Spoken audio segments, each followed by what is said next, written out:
I love Daniel. He's good for the comedy. My father actually says this shit. The fact he has absorbed this nonsense just indicates to me that Trumpism is now pure mockery. I think it's over. Who types to their dad, "Happy Election Day" with an exclamation point? To generate content. Same to you. May the commies lose. Go Trump. And he tweets later. My dad sent me a photo of him and his girlfriend both wearing trash bags at a polling place. He wrote, "Trash wins." So yeah, I think culture war identity politics was a catastrophic mistake all around. Do you, Daniel? You're the dude who will say trans women are women. And if Tutt for these guys, Tutt would say that these are women, but identity politics all around. Daniel, please take a seat. He's trying to cover his bases now. He sees which way the winds are blowing. Oh, everybody was guilty of identity politics. To quote Zizek at him, he lacks the language to be able to articulate his particular form of unfreedom. Why is that man wearing a skirt? Emperor's new skirt. Was he a United States? One's a trans woman and one's a non-binary. And one's a she, her now. And even though he has a wife and kids, we all know that what makes a woman is putting on a woman outfit. Even the pantyhose. I mean, James transphobe, shush. Anyway. Grandpa dressing like that. Like, what's that? I have to dig into him because he thinks I'm a fascist transphobe because I'm not a sex denialist. And I don't think it's empowering for there to be male women. I love that I was able to say, did you explain to him that Trump is a father of the horde figure and does tweets that make sex mimics cry? So I wrote back, your dad sounds based. Someone I could have a beer with. I bet he knows there's no such thing as male women. I'm Team Daddy Tutt. I'm all King Dad Tutt. Posting your L's. Hey, man, I'm sure that next Deleuzian reading group you have will really build bridges. Maybe RFK is right. Maybe there's been like a concerted effort to reduce the testosterone. There must be. And Alex I've Jones. been tested here. What's your T level? Toxic. What's your masculinity level? Is it toxic, Anthony, or is it just right? I think it's fully toxic from how I'm being perceived by people. I love Daniel. He's good for the comedy, but not intentionally.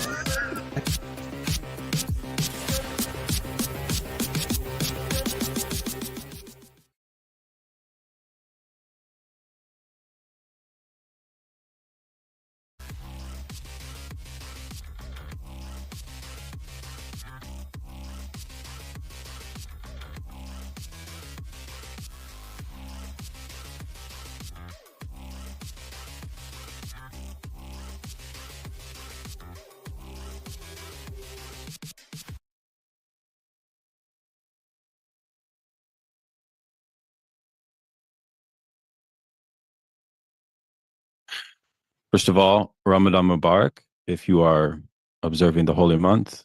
Thank you for having me. I'm actually looking forward to this exchange.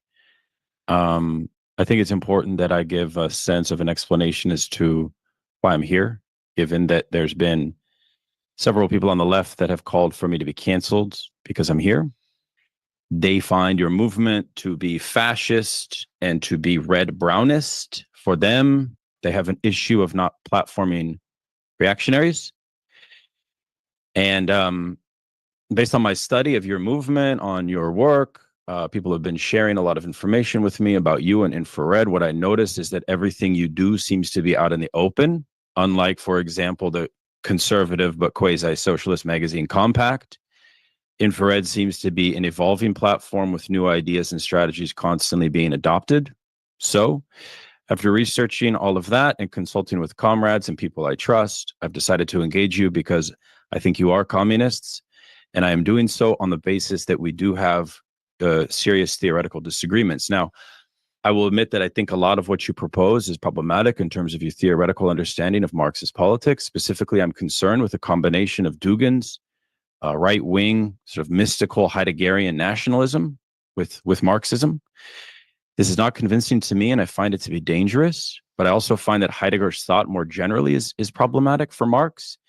And for Marx and Engels, I don't see that linkage. This is something we can explore tonight. But why am I here? This started because I shared a tweet from your interview with Dugin in Russia, and I noticed a few things about your followers that struck me.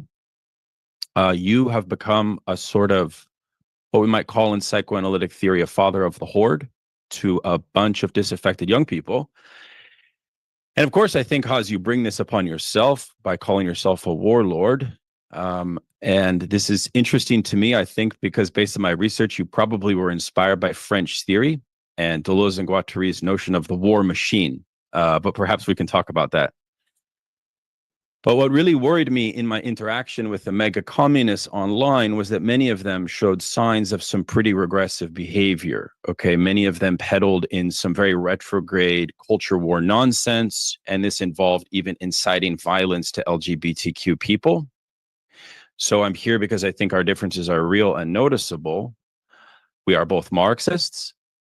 I typically will not accept an invitation to engage anti-trans people that hide behind dark money like Compact. But I'm here because I understand that on the left in America, we're in a total mess. The fact you have created a platform based on the unity of opposites, MAGA and communism, is not lost on me. But when infrared followers adopt anti-LGBTQ politics, you've essentially adopted what I consider to be a hyper anti-politics. What is anti-politics? Anti-politics is the acceleration of bourgeois culture war polemics to the total abandonment of substantive proletarian politics. When anyone aggressively persecutes LGBTQ leftists, you all look like Republicans to me, not necessarily fascists. No, you look like standard bourgeois Republican culture warriors. Communists do not fan the flames of a pernicious and opportunistic culture war that can lead to dangerous outcomes. To do so is unrefined. It is not only bigoted, it is worse than that. It is anathema to Marxism completely. Let me share a personal story to highlight what I mean. Right after I agreed to come onto your stream, a comrade of mine discovered a meme that one of the mega communists put out during Pride Month. It was a meme that advocated that gays be exterminated, and it referenced Maxim Gorky, the great Marxist literary figure. My comrade called me in tears, saying that this made him fear for his life. He also happens to be gay. His partner and him live in the rural South, and they both cried about this. So this shit has real consequences outside of the simulated online world. What if your brother happened to be gay? Do you think the working class is somehow not affected by LGBTQ expression? No, this comrade works a working class job, but even if he didn't, it wouldn't matter. We have no space or time or patience for regressive behavior. Haz, I think you're too young to know, but for me, I grew up in the 90s when homophobic slurs were normalized. And I can tell you it was actually really dumb and stupid. And there's no need to go back to that. Nothing about communism should be about degrading people at this level. That is bourgeois liberalism. Communism is about dignity, freedom, self-expression, fostering individual, independent thought, and mass excellence. Never forget what the bourgeois parties can do when extermination is sanctioned. Well, we're witnessing right now, are we not, in Gaza? Unfortunately, there are many sources for extermination and exterminationist ideologies in our traditions, but they have no place in Marxism, none. We can talk about how exterminationist ideologies have functioned in the Old Testament, in religious traditions, all the way up to modern eugenics, and even in Nietzsche and Heidegger, right? We, on the other hand, have a tradition to uphold, and I want everyone listening to think very carefully, especially as we go into the election cycle. There are powerful state entities that want you to fan the flames of a fake culture war, and everyone needs to be cautious. Do not give into it. How would you feel if it led to violence? What if your brother happened to be gay or trans? Would you want them to be hurt? We have a very sensitive situation on our hands, and we need to act with dignity and respect. Okay, so this is where I'm coming from on that issue. Let me say something briefly about myself so you don't think that I'm a soy Marxist professor. I'm from a working class background. I entered the workforce right after 2008 economic crash with very little job prospects. In fact, I was stuck working construction and landscaping back in Oregon. But with all my heart and soul, I wanted to be a scholar, not necessarily an academic. I make a strong distinction actually between the two, in fact. And I was only able to go to grad school by living in the patronage of a wealthy real estate guy that I worked for, who I met off Craigslist. In this process, I became a Marxist. For me, I want you all to know that socialism and class politics are highly personal. This is not a joke. This is not a game. I have family on welfare. I have family that have died from deaths of despair and drug overdoses. I understand the social decay that's happening in this country very well. I've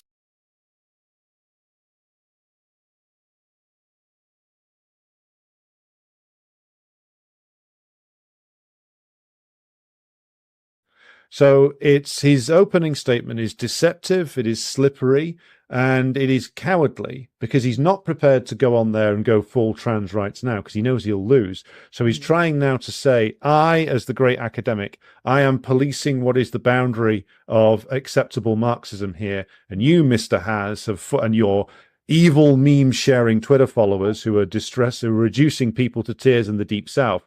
You are threatening us with the memes, and me as a Marxist professional, I am now going to define what the limits of this are. So, slimy, slippery, cowardly introduction.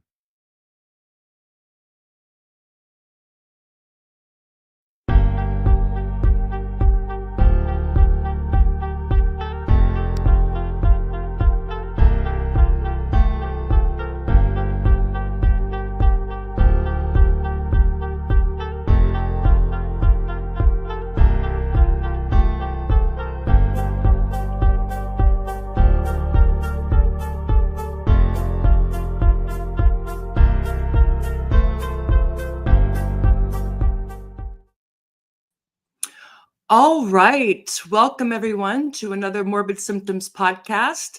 And we are doing a bad Western Marxist takes with Alexander Mckay. Hello, Alexander. How are you doing? Doing good, Tara. How about yourself? I'm fine. Not bad for a fascist who, is conjuring up hate for vulnerable LGBT people. And just right out the gate, not that this is what this is about, but trans women, there's no such thing. There's males and females. There's no male women, and there's you just lost the entirety of the Western left. You've lost them. Yeah, that's it. Yes, and if stating the obvious and pointing out the misogyny and the homophobia and the capital accumulation that goes on through this gender mentality, this disciplinary regime means that Daniel Tutt doesn't approve of me, Tuttikit, as I like to call him, then I really don't give a flying F. But we're not here for that, really. So what? Just partly. That's where it started with the woke bros who will trans women or women you, and how does that affect you? And yeah, it's like the rewriting of women to include men who declare themselves women, and law is like no biggie. Right. I'm such a fascist. To deny this is violence, It is. I have been told by people who, by him indirectly in a couple of tweets times, because when I never know what the protocol is, because for example, if I'm putting out a video and we're talking about somebody, and it's like I think, well, it's kind of weird to tag them, and I'm kind of like egging them on. But if you don't tag them, then it's also kind of weird. And I don't know what the etiquette is. I should ask him. He's big on the etiquette. Well, I think you did the right thing. Tag him so he can stew and fester with rage about it, and then write another very passive-aggressive, slightly revealing essay that probably tells us much more than he meant to. I think so, perhaps. Anyway, so this is the agenda. I know that you are a busy man, lots of irons in the fire. So what we're going to do is, a while back, I don't even know what it was. It was maybe 2 weeks ago or something. He put out an article on, let me see if I can find it. So yeah, Loser Politics. And I'm not going to get into it too much because you're going to get into the Marxism and ain't of it all, maybe even get at his use and abuse of Nietzsche or his instrumentalization of that. But first of all, can you hear me okay? I should ask. Coming through loud and clear, Tara. Yes. Okay, good. Because that one time my microphone was screwy. Okay. I'm forever paranoid now. It's probably a good thing. Anyway, so he did this and Loser Politics, and he sets up this thing in his kind of case study. Turns out to be Haas and infrared, and I guess MAGA communism and the ACP and Midwestern Marx more broadly as his, I guess, example of this loser politics and, the danger and whatnot. So let's see. Eddie Liger, and I'm sorry, Eddie, if I'm saying your name wrong. He and I think, I'm going to forget his name, but there's the Midwestern Marxist guys. Did a response to this piece by Tutt, and they also, I think, did a live stream on it. So we don't want to rehash what they did. They're fine with taking care of their own issue. What I'm going to do, just for some fun, because somebody, when I put out the tweet, someone encouraged, what else have we been? We were accused of being anti-intellectual. And it was mean that we said that we used woke, or that I used woke bro theory, and we're just scared of a learned Marxist and all that. So I was like, oh, really? Well, let me do something for you. Anyway, so sorry, I'm feeling aggro today. It's interesting times. Yeah. Yeah. So yeah. So what I'm briefly going to do is I have decided that I'm going to do a little psychoanalysis, a little Lacanian, Zizekian psychoanalysis of Daniel Tutt, based on this article of his discussion with Haas, and also a while back, he went on with Haas. Look, see, he went on bravely. Risking violence and ostracism, a thorough counseling. But after tending to his flock and, probably several hours of meditation, he decided he would go into the lair of the father of the horde, which is a badass name. I mean, I don't know whether Has gave himself that name or Tutt gave it to him, but it seems like it's a good selling point. If you're going to call yourself something, tap into the Genghis Khan metaphors. Yeah, if he's trying to dissuade people from going over there, he's doing a very bad job. But I have an inkling that his actions often have reactions that he did not anticipate. Yes. Anyway, so so I'm doing my psychoanalysis of him based on this discussion, the Loser Politics article, and maybe it was like 2 years ago now. I don't know. It was during COVID, I think. He invited Catherine Liu onto his emancipation, and let me tell you, if anyone needs to be emancipated, it's Tutt. But we'll get to that. But you can tell by Catherine's expression that she's having a fantastic time. The discussion's going well, I've been to workplace disciplinaries with better humor. Anyway, I watched this, and just some background is that there was this thing that he, of course, was trying to make the case that the Anti-Oedipus by Deleuze and Guattari is a Marxist text and it's a valuable text and blah, blah, blah. And she just wasn't having it. But he kept on pressing on, and she kept on saying at some point, like, look, give me one example of what's useful in that book for what's. And he would go on and on. And then she would ask him again. And at some point, he's like, oh, Catherine, I just want to say that I really appreciate your fiery demeanor. It's like, she's pissed, dude. Are you autistic? Can you not read cues? Apparently not. I mean, I can tell that just by looking at the still there, So anyway, do go check that out. It's on his emancipation. It's about French theory and his theory. So too much theory in the left or something like that. Anyway, it's well worth it. So those are so I'm being very full forward. He's never been a patient of mine. I think he should be.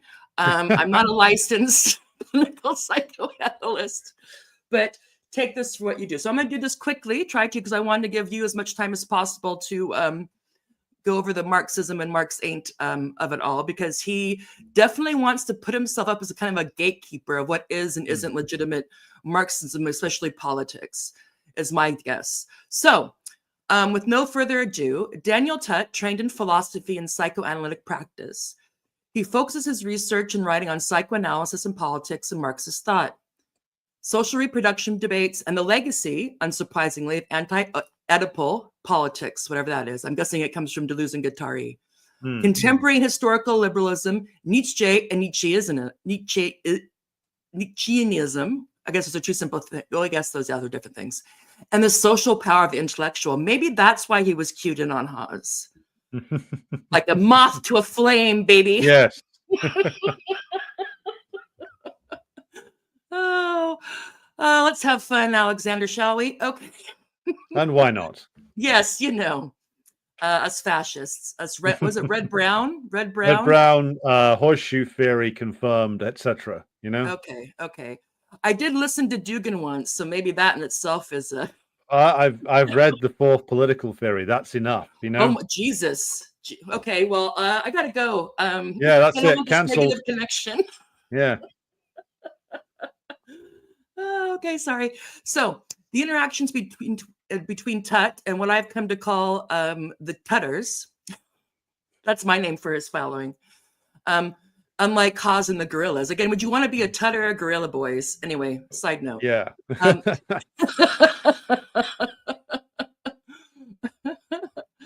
Learned and Hawes, infrared, and the ACP, so the American Communist Party more broadly, began, as far as I'm aware, what came to my attention when Tutt tweeted concerns about the red brownist or reactionary tendencies he saw in their movement.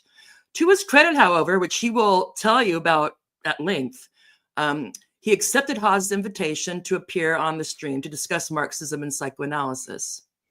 My psychoanalytic take on Tutt will draw from that conversation, his earlier dialogue, to put it friendly, with Professor Liu, and his article on political losers. That is the main. I'm just the entree. That's going to be the main course that Alexander's going to have some fun with. Let's see. And so I'm going to do that, and Alexander will dissect in more detail regarding the Marxism, or perhaps the Marx ain't of it all. So in his appearance with Hawes, as I played a bit, people are just tuning in now. Before Alexander and I came on, I played his opening salvo, which is really, I think, quite enlightening. And good. It's good for a laugh. I don't think he meant it to be funny, but I laugh whenever I think about it. Anyway, so that could be my problem. It probably is. Tutt opened up with what I would call performative disavowal of Hawes' movement, framing his participation as a risk to his reputation. The framing immediately signals a deeper psychological dynamic, I would say. Lacan's theory of the gaze offers a clue.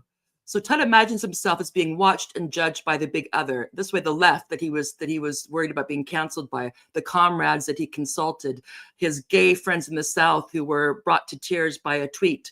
So he has all this in mind while he has to make sure he checks off, in my mind, every box, make sure, okay, I said the fascist thing, I said the homophobic thing, I scolded you, I did all this stuff, and so now I'm cool with having a conversation.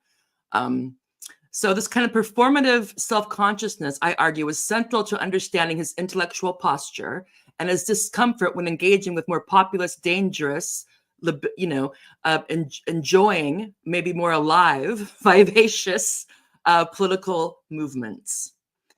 So the fantasy of the decaf safe left, and here I'm playing off of Zizek, and people know Zizek often replays his greatest hits in his publications, and so one thing he likes to talk about is decaffeinated politics, or this idea that liberals in particular are safe leftists. Maybe there's one and the same thing. Think they can keep the good get rid of the bad with and keep the good.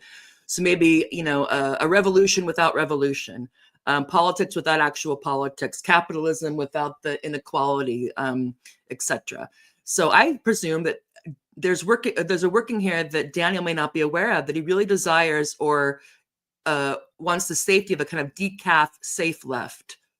So he seems deeply concerned by co-optation by the right. Just the aesthetics of it, just the look of it is enough. I think is a big concern for him.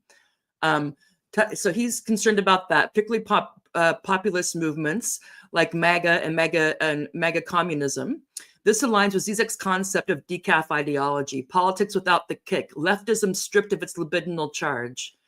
His project appears invested in maintaining a sanitized, respectable, learned, polite, devoid of any dangerous possibility of excesses of enjoyment. So he actually thinks, I think what he gets, at least consciously, why he does this unconsciously, we can only imagine, is he seems to think that you can have a successful left, sans enjoyment in the Lacanian type of way, that there can be a left without a left politics of enjoyment. I can get more into that, but maybe next time. But if you want, you can look up Todd McGowan's work. He talks about that. He's a bit of he's quite woke as well, but his work is still good on this. Although typical, their blind spots are themselves. So Todd McGowan's work is quite good at dissecting the politics of enjoyment on the right. So libidinal political economy of enjoyment on the right, not so good on the left, but go figure. But Tutt critiques Haas and infrared as embodying the father of the horde figure, a warlord of unrestrained enjoyment. Thinking back here to it's been a while since I read Freud, but the kind of the primal father needs to be slayed for there to be for the rest of, what is it? So that the rest of the lefties can somehow have a more managed enjoyment. I don't know. So yet his critique reveals more about Tutt's anxieties than it does about Haas.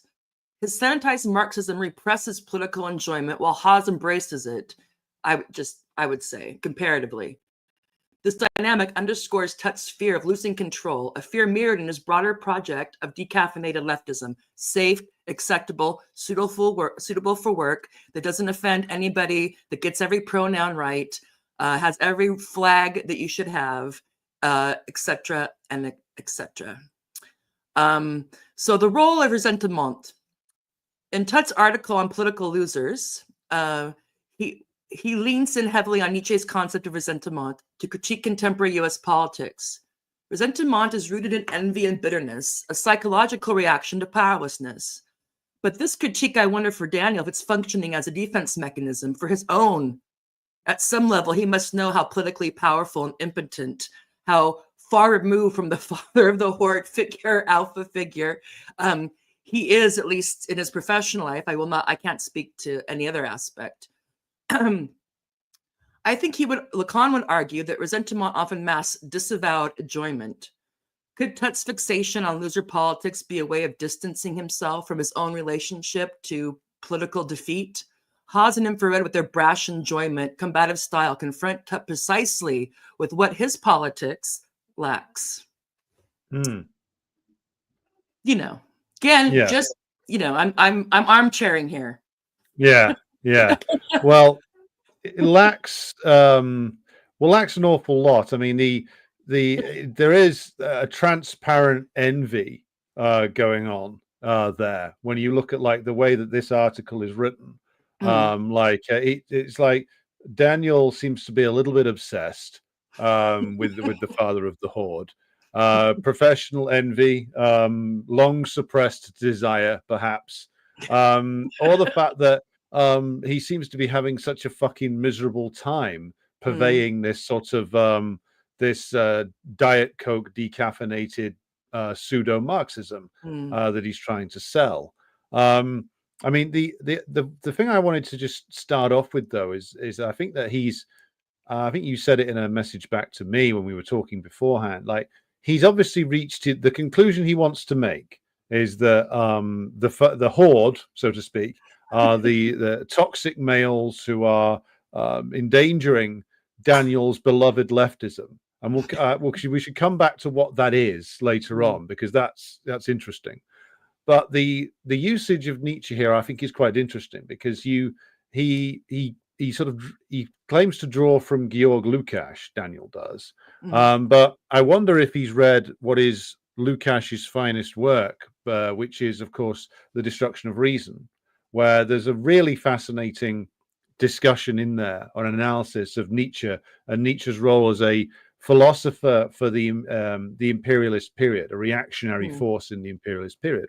And in that, Lukács deals with Nietzsche's thought as something which is essentially a series of what you would call today copes for the frustrated petty bourgeois intellectual. So just to contextualize, Nietzsche's writings come along in like the 1870s, 1880s. He was, half mad by the 1890s. And certainly something like Thus Spoke Zarathustra embodies the frustrations of the petty bourgeois intellectual in the imperialist system, meaning there's the great and heroic, hammer swinging age has gone. The great and heroic period of the rising bourgeoisie and all of its revolutionary struggles, that's over now.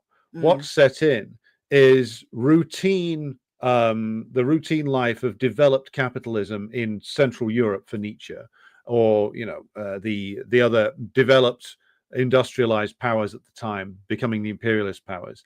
And what the experience of that is, it's not heroic. There's no heroic, to use the term you used, jouissance there anymore. What it is routine, bureaucratized work. I mean, I could throw in Hannah Arendt as well, and the contempt she had for what she dismissed as, labor and work, and the problems that a lot of these reactionary philosophers have with anything that actually resembles undignified labors. And so for the sort of romantic intellectuals of this later period, Nietzsche is the sort of the beginning of this new reactionary tradition, because he embodies all of that frustration at his place within capitalism that is, again, as far away from being heroic as possible, which is they're deprived of enjoyment, which is because he's a petty bourgeois, sandwiched, as Marx and Engels observed, between the big bourgeois who still get to enjoy the profits of capital and enjoy their status, and the rising proletariat, which he hates and fears and wants to desperately get away from. I mean, maybe I'm getting into what Daniel sees in Nietzsche here with his whole horde comment, but that the interesting thing desire is, that dare not speak its name. Yes. But it is very much running all the way through Nietzsche, that this loathing and fear of the proletariat, and he's very explicit about it in Thus Spoke Zarathustra. He's very explicit about it, and the fantasy of the Übermensch within that is the fantasy of the frustrated petty bourgeois, because the Übermensch gets to stride forward in a typically muscular fashion and proclaim his own set of values in defiance of every single societal norm, in defiance of what Nietzsche identifies as creeping socialism, or the ruinous egalitarianism of historic Christianity. The Übermensch gets to just decide all values completely separated from every single other societal connection, which is a key fantasy of reactionary thought. I don't know if it begins with Nietzsche, but certainly it's more developed in Nietzsche and runs to this day, which is the idea that we can set up this new political movement and we can sever all connections with everything else and the past, and we can just by force of will we can reconstitute either ourselves or the polity. And this, of course, gets into the Jordan Peterson realm. Jordan Peterson displays this when he talks about, I won't do the accent. Do it. If you can, do it. I'm going to try it. Remember, Alex, you're laser eye Alex today. Yeah. So when Jordan Peterson says, well, just clean your room. Just clean your room. That's what you need to do. And forget all this stuff about capitalism. And whilst having a benzo-related freak out. But more seriously, like that idea that, just with enough self-discipline, the contradictions can be overcome, or they don't matter anymore. You can recreate yourself completely, which, of course, plays very much into the logic of this period of capitalism, which is you can perpetually reconfigure yourself. And in many ways, you could say that Nietzsche was something of a visionary there, because that's what people are asked to do. I think the first time I came on your program, we were talking about the transgender sort of cult. Yeah, how the left was transed. How the left was transed. And that is essentially, arguably, it's a Nietzschean thing. Because what that is asking people to do, what it's giving people the idea that, well, if you just reconfigure yourself completely, even to the point of changing sex, then your problems in this like highly alienated, degenerating culture will be solved by reconfiguring yourself, declaring a new set of values. So it's Mhm. basically Uber Munch for the woke generation in many respects. But to go back to Daniel Tutt's usage, Interesting. Go. yeah, I think this is That's why I have him on. Yeah, I don't mess around with my guests here on this huge channel. By the way, that actually reminds me. Please do like and subscribe. It's a baby thing, and I'm learning as I go. But we're bringing you some top with good content. Yeah, this honest, is the few you holds don't barred. you don't get this shit on Verso books, they wouldn't have us on. You and Jacobin won't touch it. But Tutt's Sorry, go ahead. usage of Nietzsche here, I think he's clearly looking to intellectualize his conclusion that he's already reached, which is that his analysis of Nietzsche, I think, is very obviously very much inflected through the American right's usage of Nietzsche. And the American right's usage of Nietzsche sort of flows through Ayn Rand and other sort of libertarian type philosophers, where yes, like there is this element of where they just say, well, everybody who can't adapt is a loser. But I think there's a lot more going on in Nietzsche than Daniel's developing here in this particular essay. Now, the point about the political loser, I mean, he sort of gets lost in this, because, like, on the one hand, he has to acknowledge that the political party, which I don't know whether he's been explicit in saying that he votes Democrat, but he very much comes across as if he does, or he would justify it in very similar terms to people he criticizes in this essay, such as Jacobin and the DSA. Certainly, well, just to pause you there for a second. He only cast aspersion on. He only used his dad. So after the election thing, he tweeted his dad's tweets because his dad was a Trump voter. So I'm guessing that he was, he didn't tweet anybody saying, yeah. My guess is that he probably voted for Kamala because he's a learned, appropriate, respectable, sophisticated Marxist. And what only those people could do was to vote for Kamala. Of course. Oh yes, of course. You vote for the woman who instituted slave labor firefighters in California, and hasn't that gone well? Yes. So he gets kind of tied up in knots, as he seems to do quite a lot, because he has to acknowledge on the one hand that Hillary Clinton and Harris as well are guilty of basically standing there and saying, well, if you don't vote for me, you're a bunch of losers and you're a bunch of reactionaries, and we don't want you anyway. Basically, so he has to acknowledge that. On the other hand, he keeps defending this thing that he says is the American left. And the more I read about this, I'm thinking, oh well, hang on a minute, what is this left he keeps talking about? Because he acknowledges that the NGO left and the DSA, etc., are a bunch of crap. Basically, he has to acknowledge that. He acknowledges that he says the Democrats are where's the quote now? Making zombie-like blunders, the zombie-like blunders of the centrist Democratic Party. But are these really blunders? Is the question. Is it a blunder if it's a deliberate plan? See, Daniel keeps going down this road that you see a lot of American leftists go down, which is saying that, oh, the Democrats are just losers. Well, they're not really, because they've held the presidency for at least half of the opening period of this century. So 2 terms of Obama, 1 term of Biden. So that's like 16 years. So they've actually been there for the majority of the opening 2 decades. They've held super majorities at various points in the House and the Senate. So electorally, they don't look like losers. They're at least on a par in terms of the presidency with the Republicans.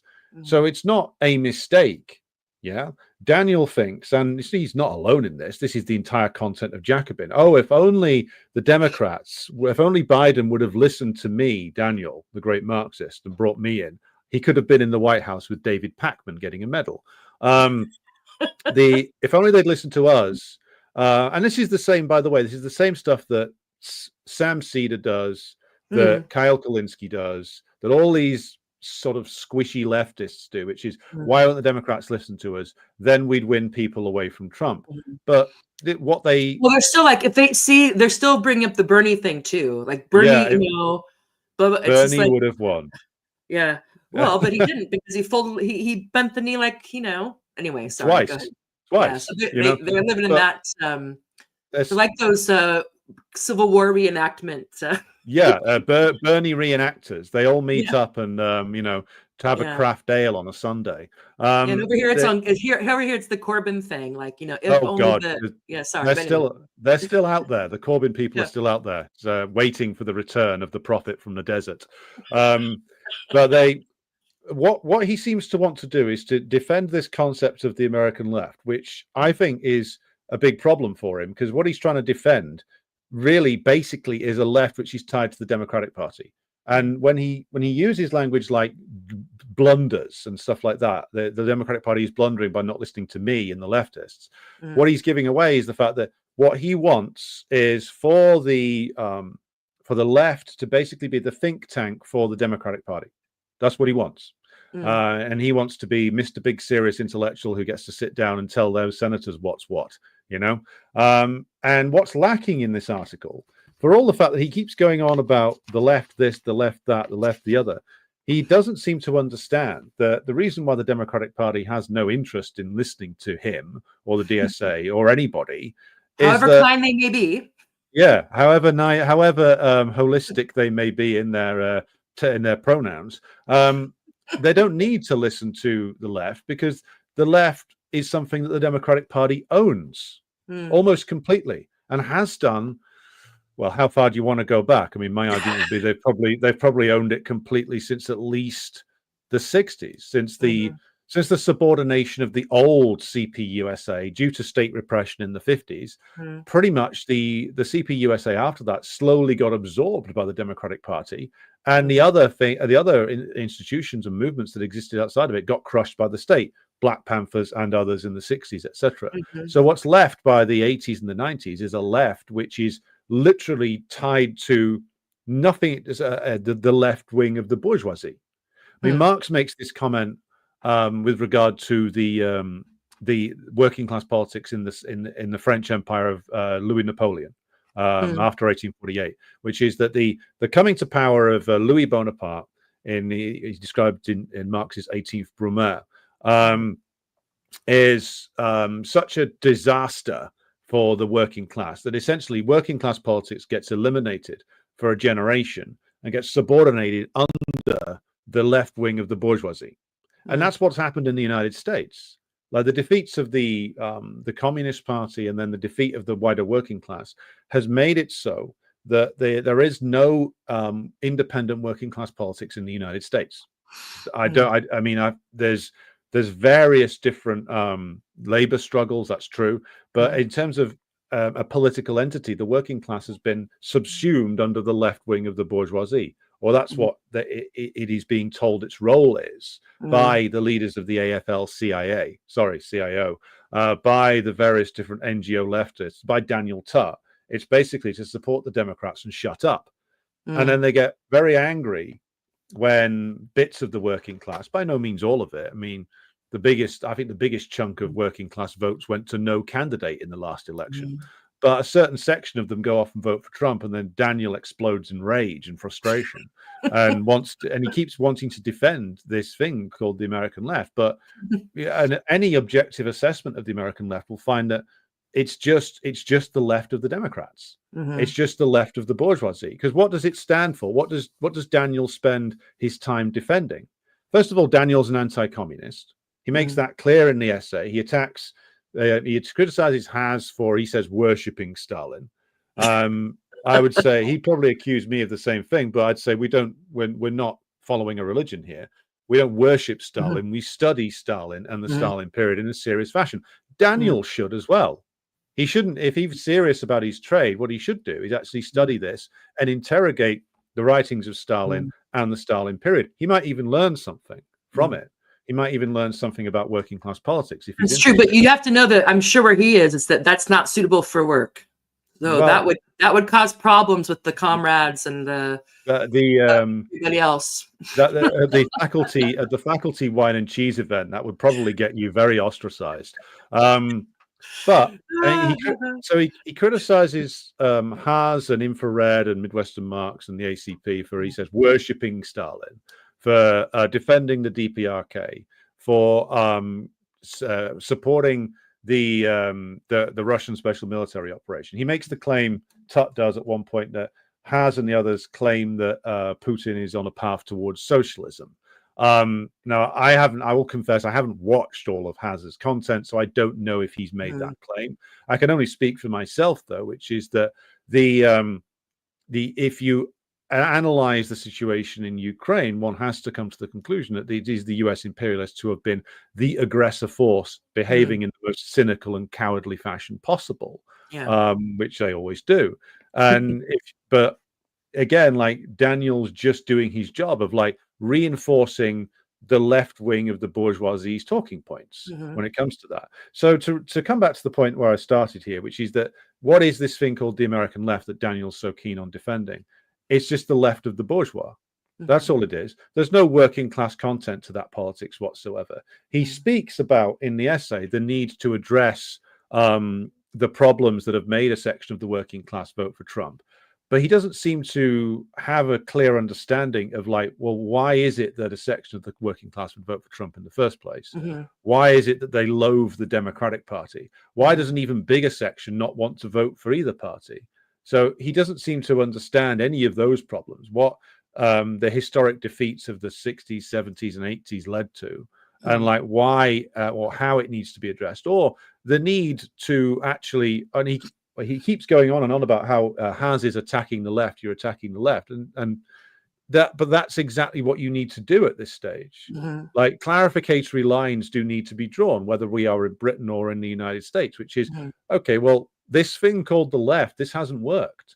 You know, if this was meant to revive working class politics, it hasn't worked. If this was meant to, if we take Daniel at his word that he wants to prevent the harm done by the evil Republicans, well, the left's not done that, has it? You know, it's not done that at all. So then an interrogation needs to be had as to, well, what is this thing, and what is it? What value does it have? Because it doesn't seem to have any. If it's failed, even on the terms that Daniel Tutt outlines for it, if it's failed to mobilize the working class behind Saint Kamala of slave labor fame, if it's failed to defend against the ruinous rampage of Trump, then clearly it has no value. It has no appeal to the working class whatsoever. So what the thing to do, if you were looking to rebuild working class politics in the United States, is you need to understand via criticism what has come before. And so therefore, it's exactly those in the United States who are interrogating and criticizing the pre-existing left formations. Well, that's entirely correct, because they've all failed, even on the terms that they themselves outline. So what he seems to be defending is his vision of leftism, which basically wants to go back to the kind of relationship that the CPUSA thought it had with FDR's Democrats all the way back in the 30s, only to have the rug pulled out from under them spectacularly in the 40s. So it seems that he hasn't learned anything from that process. He's sort of wandering around in the wilderness, desperately trying to defend this thing which is sort of ephemeral, which doesn't really exist. He's essentially defending the status quo of the American left, but trying to pretend that he's not.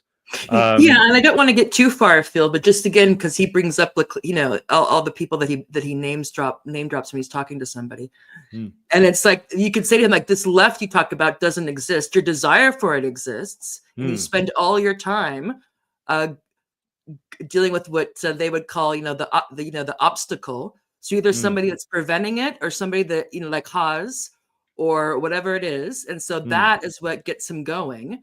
And not realizing that if he ever got through all these obstacles that he sets for himself, or the left sets for itself, they would get to an open box, and it would be not full of nothing really than what you said already. And they don't want to confront that, I think. Well, he doesn't want to. Yeah, he doesn't want to confront the fact that the barrier to his version of leftism succeeding isn't Haz. It's not the horde that's rampaging around the central United States on horseback. Or those bad people who aren't getting their insights from professors like him, but from people like you and other podcasters. God forbid. Did he mention like that 3 times? He's concerned about that.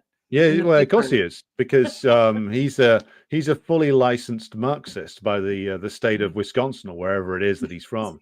And how dare you not listen to him? But I mean, a lot of it is basically just professional jealousy, and the fact that Has and Co have built like a large scale like online community. I mean, he goes on and on about this mega communism thing as if, but I mean, he clearly hasn't been paying attention recently because, like, I mean, I've spoken to one of the Midwestern Marx comrades, Carlos Garrido, and like they are pretty clear about it, which is that this whole MAGA communism thing was essentially a political tactic that they adopted for a while. It was like a rhetorical thing they adopted for a while, which was, I mean, you can make of it what you will, but it wasn't. I don't think you can really accuse them of like irrationality or anything like that. It was meant to say, and again, whether it succeeds or not it can only be judged in time. It was meant to say to people who might have been taken in by Trump, well, if you actually want to make America great again, then the only way to do it is actually communism, basically. So they're using the branding. But I read the long piece that Has wrote about it. I mean, there's bits in there that I don't agree with, quite obviously. But I think to say that Has and Co are purely into the culture war stuff, I think that is a dishonest answer from Tutt, really. What he's concerned about is that the idols be respected. You know, like you were saying in the introduction, like you have to prostrate yourself in front of gender ideology. You have to do 3 circles around, tossing salt over the left shoulder whilst saluting a picture of Michel Foucault, or something like that.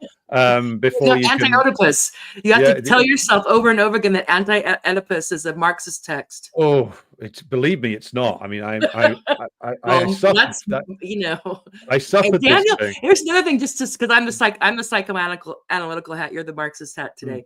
Is that why does he need that to be a Marxist text so much? I mean, just.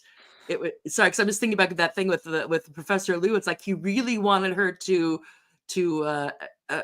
acquiesce to that, and she's just like, anyway. Was this his PhD? Was it on the value of anti-Oedipus to the Marxist canon? That could have been. I know that he I think that Alain Badiou was his. God, I don't know.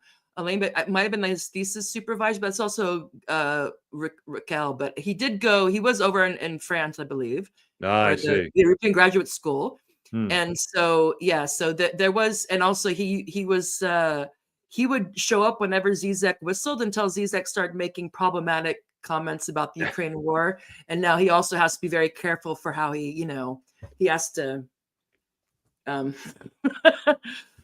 manage that past quite well as well. So my guess would be that would be it, or maybe it's Nietzsche. I don't know. I just took this his little bio here from his own website. Well, but I didn't look into what it was. Anti-Oedipus is, if you're not familiar with it, dear audience, is like an almost incomprehensible text by Deleuze and Guattari, which is a favorite of certain advocates of the French theoretical schools, and I was forced to read it as a third-year political science student, and my brain almost leapt out of my ears because it takes like all the worst aspects of like French theory, sort of being incomprehensible, deliberately dense, etc., and sort of concentrates it in one work. And the guy I had teaching me, I forget his name now, was a similar Tutt-like figure who advocated that this was the greatest Marxist text written in the last 50 years. And I thought to myself, I doubt that. Now I'm thinking that I wish I'd read Stalin earlier because I could have thrown it into my essay. But to return to our friend Daniel, I mean, he raises the question about the dangers of purely online organizing. See something he sort of accuses Has and Co of basically running like a sort of online fan club or a fandom. Or now, which he of course isn't doing. He's not doing any of that. What he does online is very different. Well, he'd love to be as big as some of these accounts that he criticizes. That's the thing. But the point is, like, the reason why you've got this this move to the online and like the taking off of things like infrared and stuff like that is because essentially, like, their success is another sign of like the failure of leftism, Mm. because like there wouldn't have an audience if there was actually a Marxist-Leninist party in the United States that was solidly communist in its politics and its organizing. Then these people who are attracted to these online communities would have somewhere in the real world to go. They don't. What have they got? The PSL, which is a nightmarish organization of like pseudo trots. The DSA, I'm sure, Tara, you've seen the footage of their conference a few years ago, where they were all doing this because, you can't have applause. You have to read everyone's pronouns out. Well, and also just to one of Morbid Symptom correspondent, Tony, who's from LA, his family just really quickly was quite impoverished when the 2008 crash came, and he just kind of stumbled upon a Marxist text and was kind of curious. But he has a story that he wanted to go, that he was going to join the DSA, and he's thinking, okay, this is socialism and whatnot. And he went to because he was part with a socialist organizer and something happened. So he was there a couple of years, and then he wanted to get back into it. And someone said, oh, you should join the DSA. So he went to this DSA barbecue, like in Silver Lake, LA. And he's like, there were no Marxists there. There were no communists there. He's like, there was barely any socialists there. It was like urban professionals and hipsters and which is basically, and he was like what? Wow, what's happening here? It's the spillover from the old Bernie movement. It's the people who pretty much ran the whole Bernie movement into the ground. That's your DSA. So again, like people who are like younger and angrier and like want to do anything to break out of this like absolute dead end that they are being driven into. Like, well, where are they going to go? They're not going to go to be told that they have to knuckle down and vote Democrat by Daniel Tutt or the DSA or the PSL, who are also guilty of this. They're going to go to at least somebody who can articulate that there is a problem and why, and and at least, whatever criticisms can be made of at least he does encourage his audience to read the Marxist classics, which Daniel Tutt doesn't do, I note. And also doesn't actually deny the real world achievements of what we call actually existing socialism. But Tutt, because he's an anti-communist, does deny all those things. So essentially, where do you go? Do you go to the person who acknowledges that there's a problem, who says that there is a need for revolutionary change in the United States, or do you go to the guy who's telling you to vote for the Democrats? And the Democrats, if mind your pronouns. Mind your pronouns and vote Democrat. And be super excited about every minority sexuality that comes out the pipe. Super excited. Because you've never had as much consumer choice to reconfigure yourself in a distinctly Nietzschean fashion. Be excited about that. Why wouldn't you? And if you're 20, 25, something like that, like you've grown up and you're in the United States, you grow up under like 2 terms of Obama, really, like you came of age under that. So why would you be impressed by somebody telling you to vote for that? You wouldn't be. You wouldn't be. And like I think that the likes of Tutt, for all he proclaims he understands the working class crisis, well, his politics say that he doesn't. Because if you understood it, you would understood that the achievement of the ACP, their founding achievement, was to actually cause a split in the old CPUSA, was to actually force a glaring contradiction out into the open, which is that the CPUSA has been married to the Democratic Party, wedded to it for decades. And that is basically welded into its leading structures and can't be questioned. And the achievement of the Has group, the infrareds, which is something which I say is something to be admired in this respect, was to force open a contradiction and demonstrate it publicly to many people that this thing that calls itself a communist party is basically just the bit of the Democrats, but colored in with red felt pen, and so exposing that. And let's stop pretending otherwise. So and also, what kind of Marxism is it which views the myriad genders and sexual orientation choices as being the road to liberation? I mean, this is the discussion that's been had on the left over and over and over again.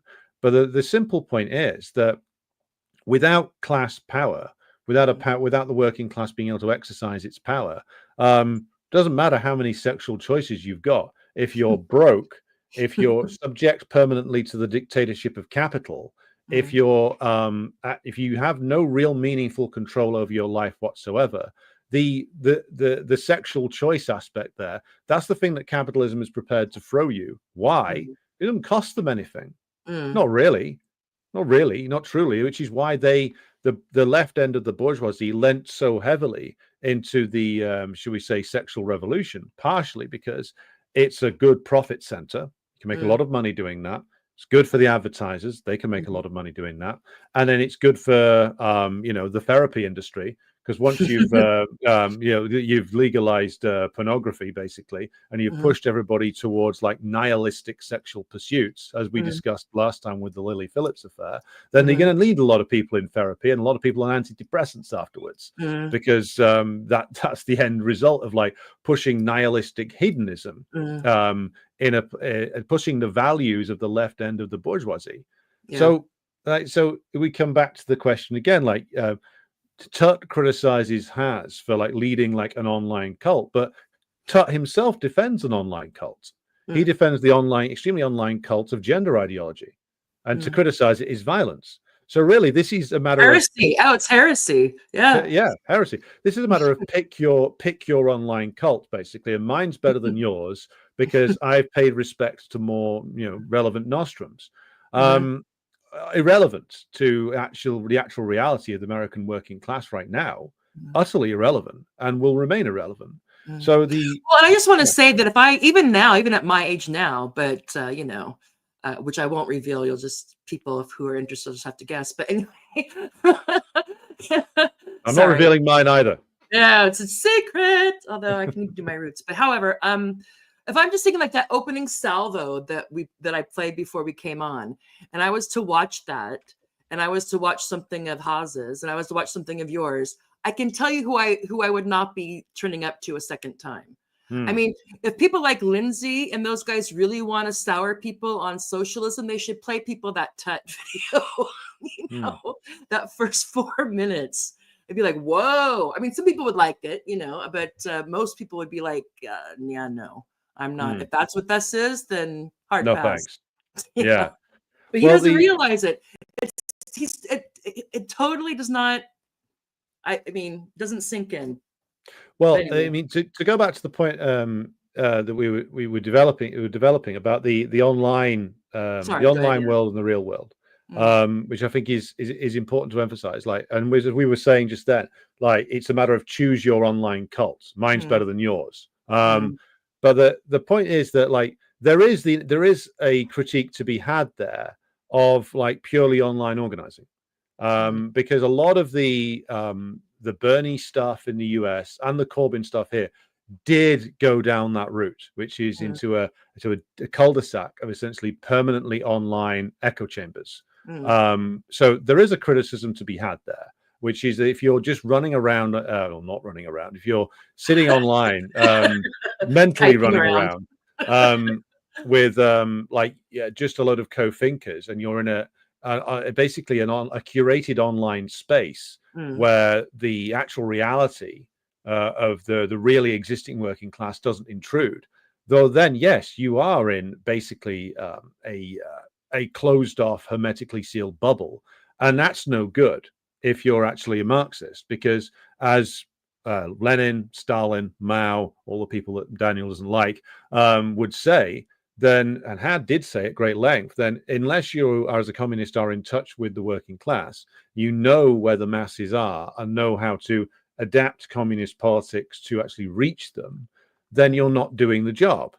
So yes, there is a critique to be had there, but he doesn't make it. What he's talking about is like, oh, how you can't join culture wars, you're tail ending the right wingers. And wouldn't you say that I don't know any of these people personally. But when he's attacking them, again, it's very, like you said, it was slippery, because what I found is that they try to avoid that but the people come after them for not being, you know, well, they're not saying something about LGBTQ, or they're not, or somebody on their thing said something about gay people, and they're constantly being bought, or Jackson Hinkle said something online. And so it's constantly, so then, yeah, they react. And I'm not saying they always react in the best possible way, you know, but these aren't the oldest guys, and not any even older, you know, older people can do that. But it's kind of like they're constantly being wrapped in, because that's the control. Yeah. Yes. Well, And yeah. they are trying to get out of that. And that's, I think, what really pisses people like Daniel off. That why are these guys not playing by the rules that I've decided I have to play by? Yeah, I think you're exactly right. Me. Which is, it's as we've discussed before, it's policing, it's discourse policing. It's like you must remain within this narrow boundary or else, essentially. And again, like, this is a very common thing across the imperialist countries, because, and again, it comes back to, well, who's the left run by and for? It's run by and for the primary class influence over it, which is who? Frustrated petty bourgeois intellectuals operating really on behalf of the bourgeoisie. Now, this is true in the United States. It's true in Britain. By the way, it's also true in France and places like that. Like I think some Americans and some Brits like to think that France is different. It really isn't. Like, it's all the same problems. You got bigger left parties over there. But if you look at the composition of them, they're suffering from all the same problems that the left parties and left formations do everywhere else, which is that, for all that France has a more militant tradition, the actual left parties are just as incoherent and dominated by, like, petty bourgeois opportunistic thought, just as much as Americans and Brits are. It's just that the branding is different. And again, we come into the same problem over and over again, because there has been a concerted move on behalf of the ruling class, which is understandable, to destroy all aspects of working class politics whenever they emerge. And that includes destroying effective trade union organization, destroying effective communist parties, or subverting them by pulling them in to support either liberal parties like the Democrats, or social democratic parties, which have basically long since given up on the social, which is like the Labour Party, or, you know, subordinating them into becoming the replacement Social Democratic Party, like is going to happen in France with the so-called New Popular Front. So the core of the issue is that nobody knows how to respond to, or nobody wants to respond to this class war waged by the ruling class to extirpate class politics completely, except as defined by them. And what these people are doing, like the Tutts and others, is they are essentially running around acting as the ruling class's intellectual policing agency. So you don't conduct yourself in a proper leftist manner, because the real crime is that they are at least trying to center two things: the class politics inside the borders of the continental United States, and also being at least consistent on the matter of anti-imperialism, which, as you can see from Tutt's article, he's not. He agrees with the Democratic Party about the evil Putin. He agrees with the American ruling class about the evils of communism. He'll say it's anti-democratic. He's probably got a really good quote from Deleuze to really own Stalin or something. But totalitarian, yeah, totalitarianism. Oh God, thank you, Hannah Arendt, for that one. Real blessing that was for the ruling class. It certainly was. Molar, not molecular, but molar. Isn't that one of their things? Anyway, I don't want to have flashbacks. So go ahead. The point is that's why people are getting very upset with these leftists are getting upset with, like, Midwestern Marx, the ACP, etc. It's because they are centering those two things, which is and they're trying, whether they succeed or not is uncertain as yet, because it's still a new organization. They're trying to center those two points, and that is something that the American ruling class and their agencies certainly don't want. They don't want a coherent class politics to emerge amongst the working class, even if it's a class politics which is just limited to what Lenin referred to as trade union consciousness. Even that would be potentially fatal, because, well, let's look at grow into something else. Yeah, it could pose a serious challenge. I saw a video from the Teamster Union account yesterday about Amazon couriers having to still bicycle around LA delivering when there's like Jesus. smoke hanging in the air, and like this poor woman's bicycling around couriering things. She's got like a surgical mask on, Oh God. and like so there in essence is like the so much is crystallized about like the actual problems facing the American worker: precarious low wage employment and working conditions which are sort of going into some backwards into the 19th century. And I just want to add that it came on the news today, at least I saw it today, that Jeff Bezos is paying Melania Trump $40 million for her like documentary or that's her life, which is like that's in that's no one way way a to get money bribe. to Trump. Yeah. It's a great way of paying Melania people is so off. fascinating. We want to. She's 40 million worth of fascinating. Yeah. Spend the money well, Donald. You know, it's an investment. You know, 40 million is nothing. People around LA have to pedal around in the, get burnt around the smoking ruins of Pacific Palisades, delivering packages to houses that don't exist anymore. Yeah, because the it's because the app must be obeyed. But I mean, there's like working class problems right there. There's like some, and not only problems, but the fact that there is obviously massively suppressed class anger in the United States. There is here too, but I think it's much worse in the United States, which the more intelligent sections of the US ruling class will be aware of this. So they're frantically throwing out any distraction they possibly can to stop any coherent organization emerging. The way they operate will be to make sure that there can be no firm intellectual roots. Well, the postmodernists, gender theorists, etc., are just still doing their work, trying to distract and divide people, making sure that no coherent communist cadre emerges with a firm grasp on Marxist theory who can actually relate that to the American masses. They don't want that. So, let's employ the services of these pseudo academics to muddy the waters as much as possible. And so if people have, I wish that the ACP and Haas and Co had better enemies. I really do, because really, I get your point. Yeah, because Daniel Tutt and Co aren't good enemies to have, not in a serious way. Because if you're looking to set up an anti-revisionist, Marxist-Leninist, communist party in the United States right now, you need good criticism. You need good criticism to actually genuinely strengthen your Marxism. Yeah, because look at what they're fighting right now. They're fighting over whether or not Jackson Hinkle should have done that tweet about Tate. That's the big thing now. And again, like you can make your criticisms of like Jackson Hinkle, but like let's deal with like the totality of the ACP.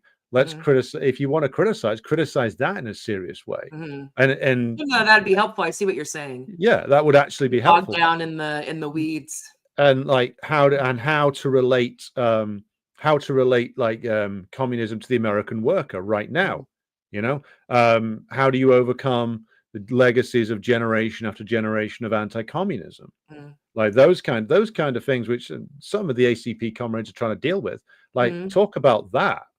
Not this like constant attempt to just push everybody back to the Democratic Party, which is all that Daniel Tutt is doing, disguised as like with this sort of concern trolling about, oh, well, you shouldn't be replicating the language of the right, etc. But the fact is that what Daniel tries to do, and again, it's the same trick the DSA plays, is that any criticism of the pre-existing left must automatically come from the right. It can't come from the working class. It can't come from Marxism, because we own Marxism, we Western Marxists. So the fact that they are playing this role really aids the ruling class, because what the ruling class wants to do is to do two things. First of all, keep the working class in the United States as far away from Marxism as possible. And you do that by tainting people's imaginations as to what Marxism is, and tainting their minds as to like what communism is. And secondly, blame all the problems of capitalism on communism. So the class. This is what Elon's been doing for the last few days in his interview with the AfD woman from Germany. Saying that, Hitler was a socialist.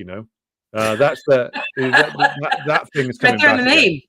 Yeah, right there. He said socialist, therefore he must be one. But that's a tactic, you see, because what you want people, because Pierre Poilievre, the Canadian sort of sub-Trump who's probably going to be the next Canadian Prime Minister. He does this too. He's like, he describes a load of problems of Canadian capitalism, such as escalating house prices, such as like woke culture and stuff like that. And he says, this is all communism, which is this is the standard trick. And they've been doing this for decades. They know what they're doing. You know what I heard the other day on this? I heard a new one. I mean, it's probably not new to you, but I was watching something. What's it called? That Thaddeus Russell unregistered or unrecorded. It was on Twitter the other day, and he was making the claim that the origins of neoconservatism are Trotskyism, and that Trotskyism, and there's no meaningful difference between Trotskyism and Stalinism. Oh, well, first point, yes. Second point, no. And I was like, it's basically like, so again, this thing's like, even if you want to critique neoconservatism, what you're really critiquing is communism. It's like this hidden communism. And I was like, what? But anyway, that could be for a bad libertarian take with Alexander. Yeah, bad libertarian takes. We might be here all day. But the point about you can see it in Tutt and others' writings why they fall into the neoconservative school in the end, because what it is it's not just him. It's like all of the American left. Like once you've agreed, as they all did after 1940, that in the manner of Max Shachtman and others, that communism is the primary evil and it's more evil than anything the US gets up to. Well, then you're on the road to just becoming a ruling class intellectual, which is what a lot of them want.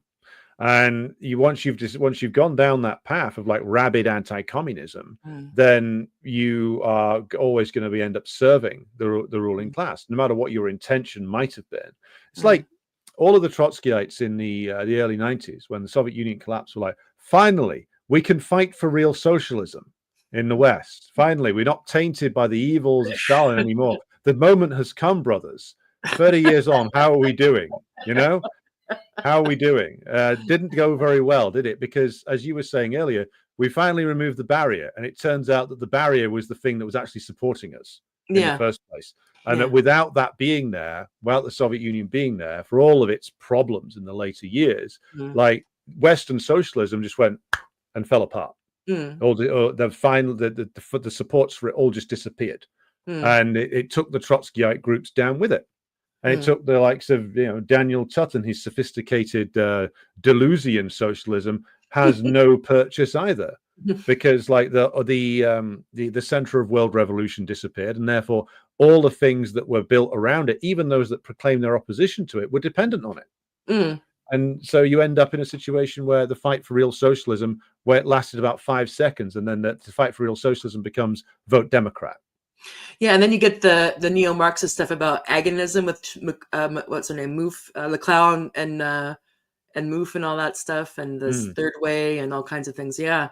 I want to be conscious of the time. I think you have about 10 minutes before you have to. Yeah. Okay, so is there anything in particular you want to get to about this article?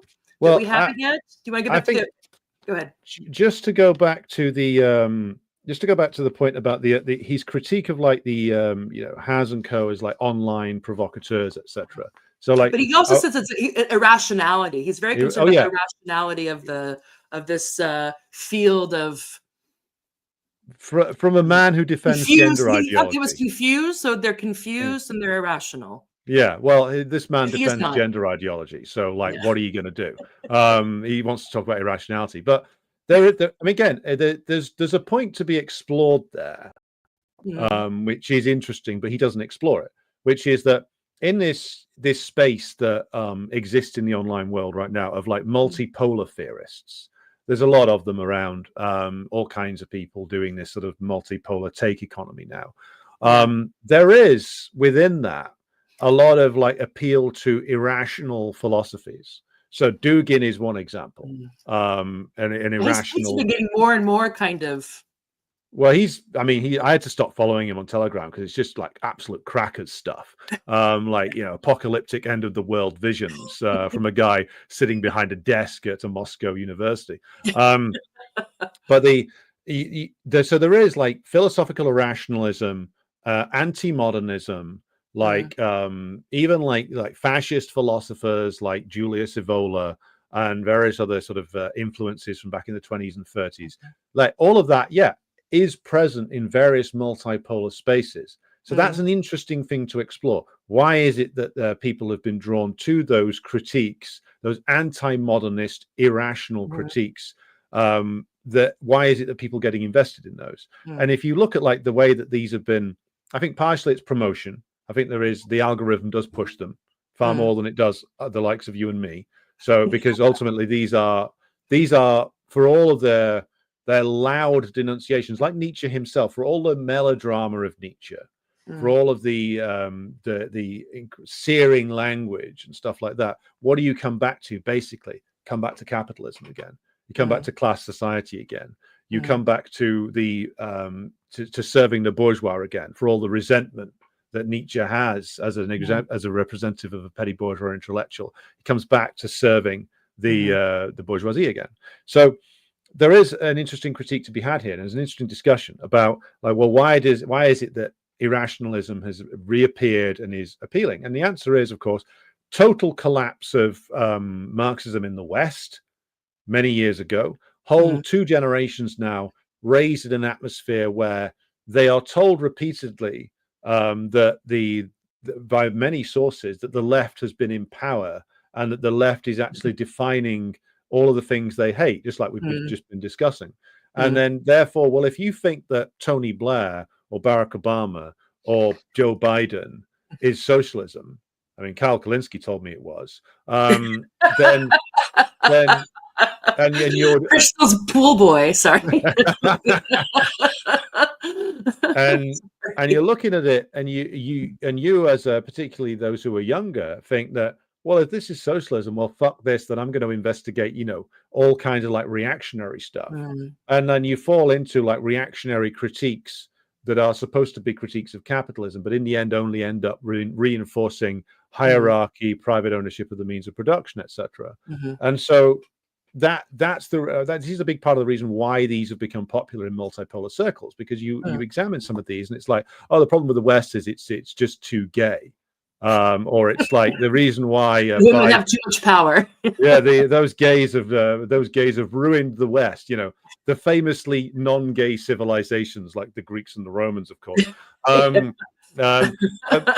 But this is a response to the perceived the perception of what leftism is, which Tutt personifies, and also the perception that since the 60s that the left has been in power. This is Peter Hitchens' beat. This is like when Peter Hitchens goes on with like Konstantin Kisin and says in his usual drawly fashion, I have given up. Keir Starmer is much more of a communist than Jeremy Corbyn. That's another one of his things. What you see is like people watch that and think, well, it must be true because Keir Starmer's in power and the Democrats were in power, etc.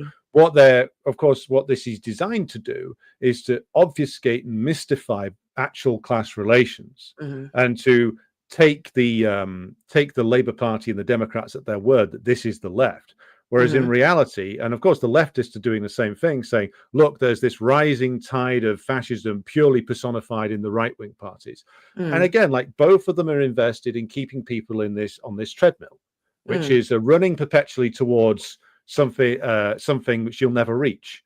Or maybe the more accurate way of describing it would be to keep them on a running track, running around permanently, chasing phantoms, like chasing misrepresentations of what fascism is, chasing the cartoon version, or running away from the cartoon version of communism. But in reality, you're just on a track that has been defined purely by the ruling class on the right, the ruling class on the left, who are really just shaking hands together and manipulating this whole situation. I'll just finish on this point, which is that earlier on I did a discussion early on today. I did a discussion with friend and comrade Kit Clarenberg about the Elon Musk criticizing Nigel Farage and reform. And what you actually find is that behind all of this lie ruling class machinations within Britain itself. And they bring Elon in to be the big bad guy to cover up machinations, to merge Conservative Party and Reform and reconstitute something. And they get the rightists and the leftists all screaming at each other about various different things, whilst the deals are all done behind closed doors to shut them all really out of bourgeois politics completely. Yeah. But give them all these fights to have them all running round. And this is the trick that is, of course, perpetually pulled. And it's a trick that the likes of Tutt and others on the left play their part in. And this is why they're getting so angry, because, again, for whatever criticisms you want to have of the ACP does represent a break with that. Again, Something new, Jesus, finally. Yeah, something that's a break with the wretched traditions of like the American left. So again, I will conclude by saying I wish the ACP had much better enemies and much better critiques to deal with than the likes of Daniel Tutt and his alphabet soup brigade. But the fact is that it's clear that something has been done right in the United States, which is that finally a break has been made.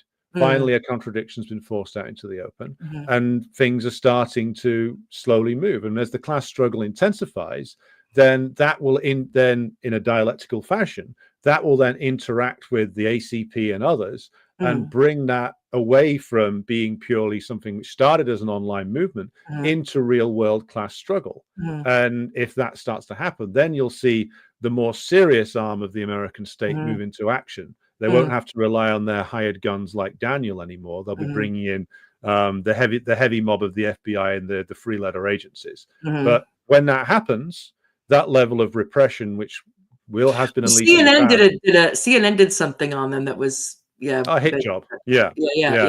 So that, I think that in itself is a sign that they're getting somebody's attention. Yeah, and that can only be a good thing. Really. And so bad press is no press.